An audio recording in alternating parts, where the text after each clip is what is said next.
making love between humans intrinsically leads to being a parent. If love is a true vocation of the human person, we can discover it in the most basic meaning of the body. That's why it's theology of the body. There is no human person without a body. The body is always a gendered body.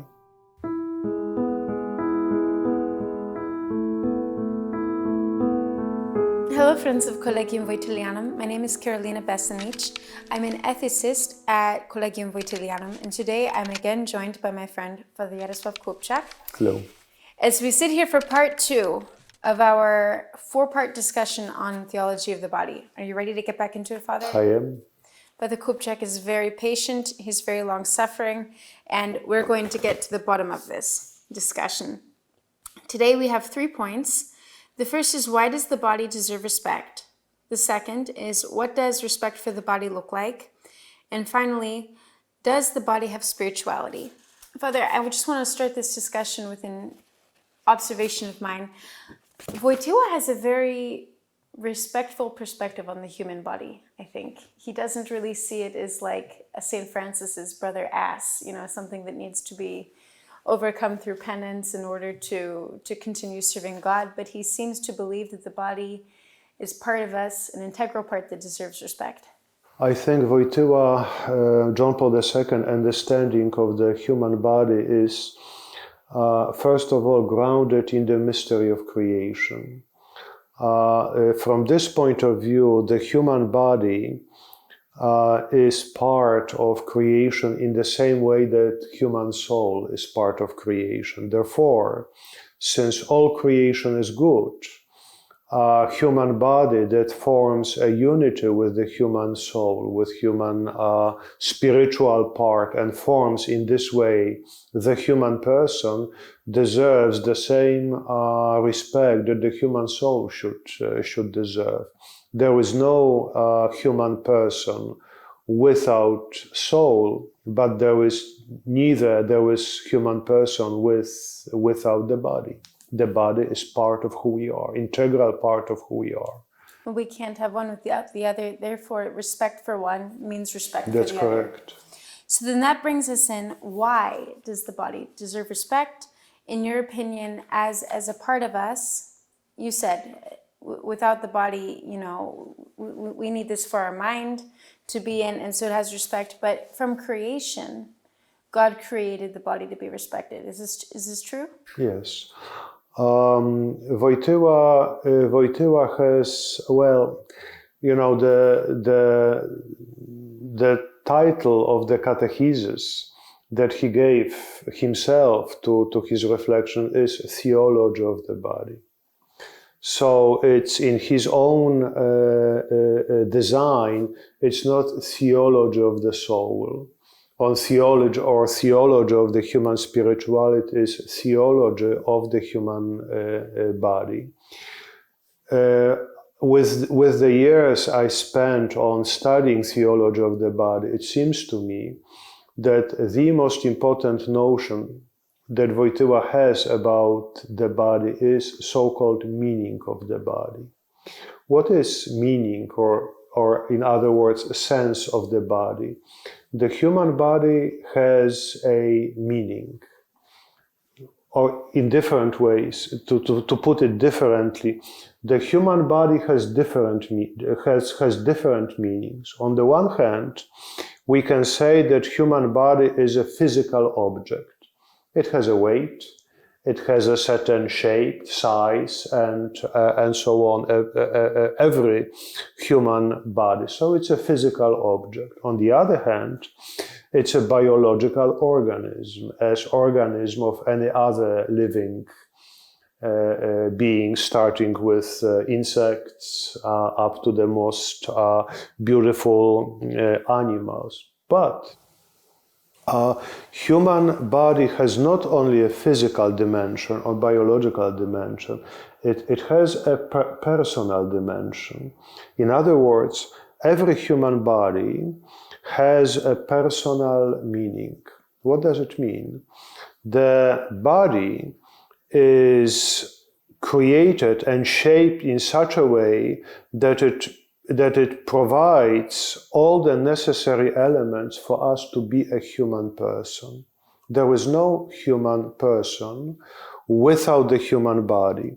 In other words, all the mechanisms that we have as human persons, cognizing, speaking, having relationship to the others, growing morally, growing ethically, even having relationship with God, these all functions are grounded in the human body. They will not be possible without the human body, as for example our conversation tells us. We are able to communicate with each other, we are able to communicate with our viewers only because we have bodies.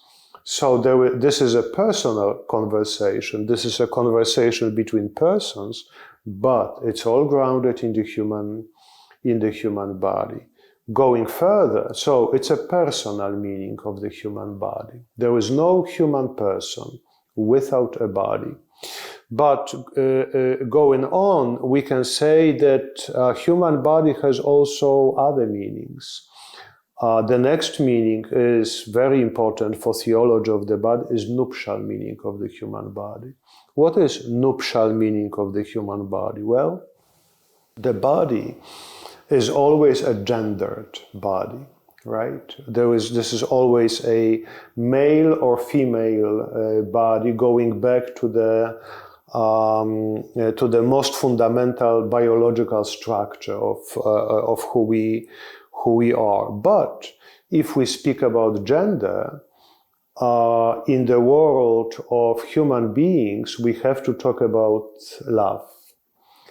As one of the Italian professors and specialists on the theology of the body, José Granados, has said in the title of his book, Con carne si fa amore. In other words, con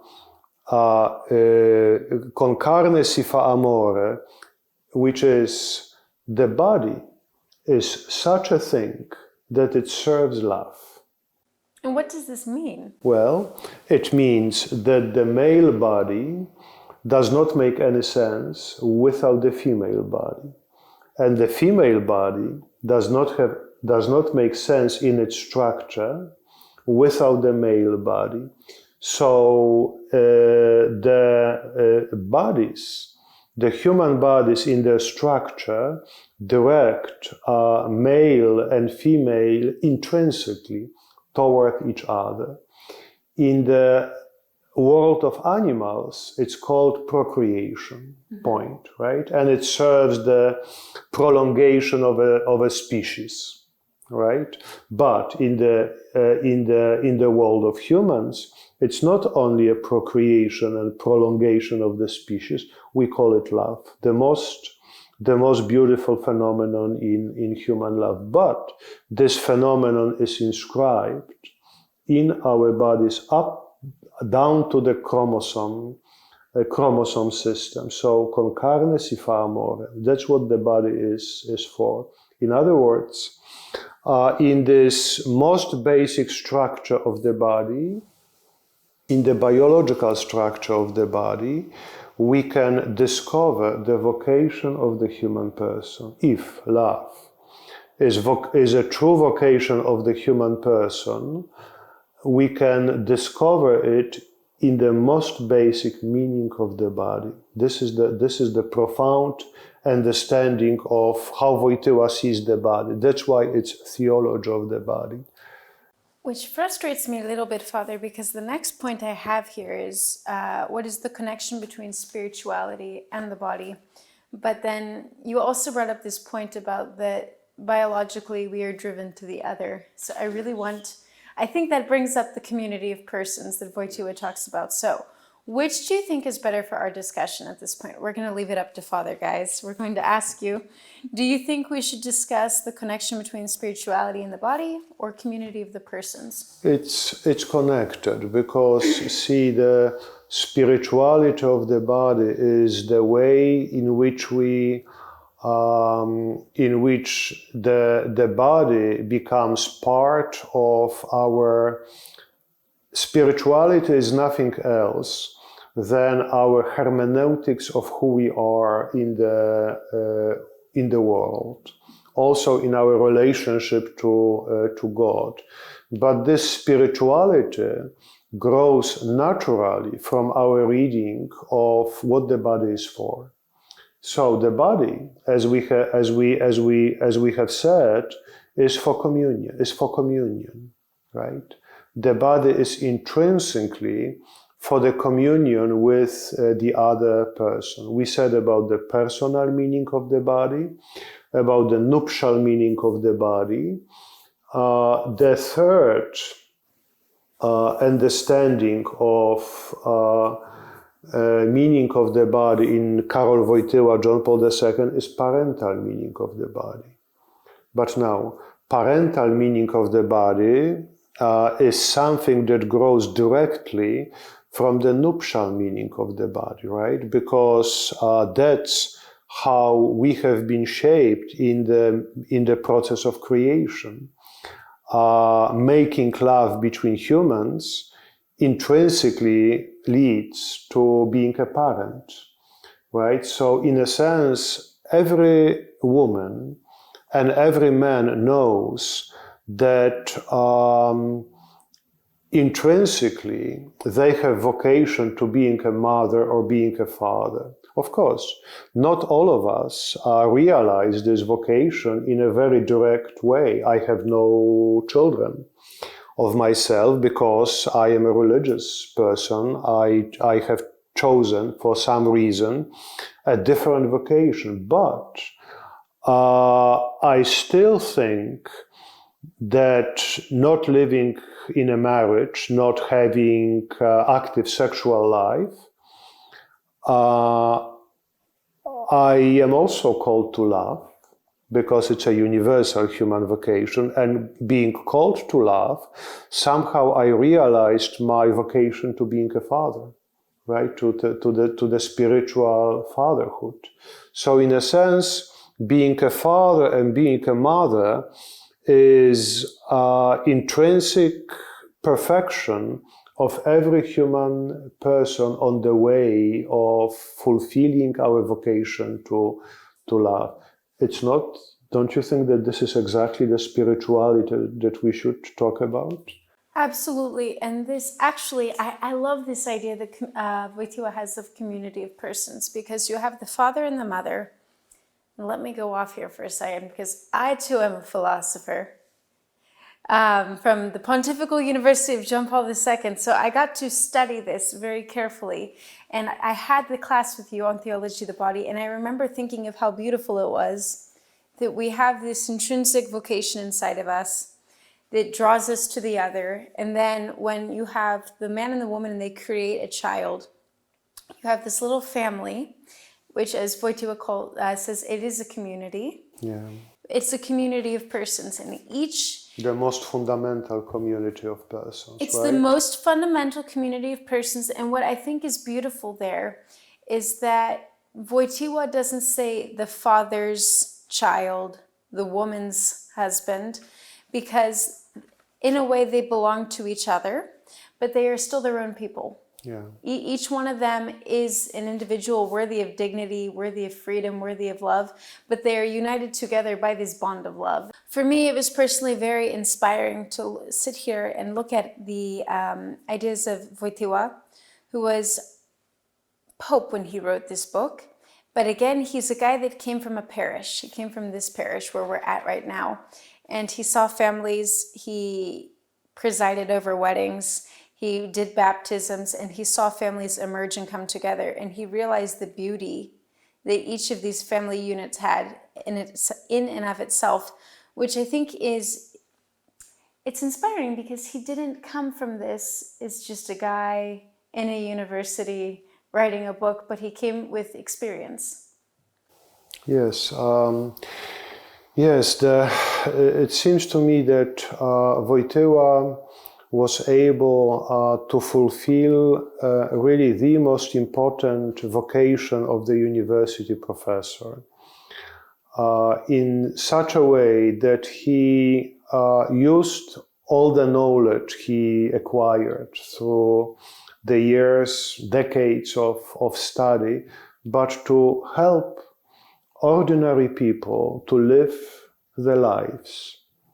So to use his philosophical insight, his intelligence, the language that he acquired, the language of analysis, the language of having attention to the certain phenomenological elements of human experience, but he used all of this to help his parishioners here in the parish of St. Florian, but then as a bishop in the whole diocese of Krakow, and then as a pope, people of the world. So it's amazing, but we can see that knowledge can actually provide food for people, right? Provide insight, provide inspiration for people how to live their lives, on the one hand, in the most ordinary way, because we are talking here about the most fundamental elements of human life, right? I mean, boy falls for a girl, right? Girl falls for a boy. They want to live together. They want to have child. They create a family. They became parents. Then they became grandparents. Then they live their ordinary life. But this ordinary life is, on the other hand, extraordinary, right? And that's what Wojtyła points out. I would even go as far as to say that his attitude towards the body is something, although wholly unique and interesting and beautiful, it's also something that is practical and allows you to live every day. He doesn't say that to be a good person and a saint you need to fast, black fast for 20 days. He doesn't say you need to wake up at 4 o'clock in the morning if you're a teacher. He's just saying you need to live and respect yourself. So with that, we're going to finish today's discussion. I hope you guys found something in this discussion to reflect on, something that you liked. If you want to hear about something else, please leave a comment for us down below. And if there was something that really struck you, please also let us know. Father Kupczak and I love hearing feedback. So thank you guys very much, and join us next week. We're going to talk about creation with Adam and Eve. Thank you very much, and thank you, Father Kupczak. Thank you very much. Thank you.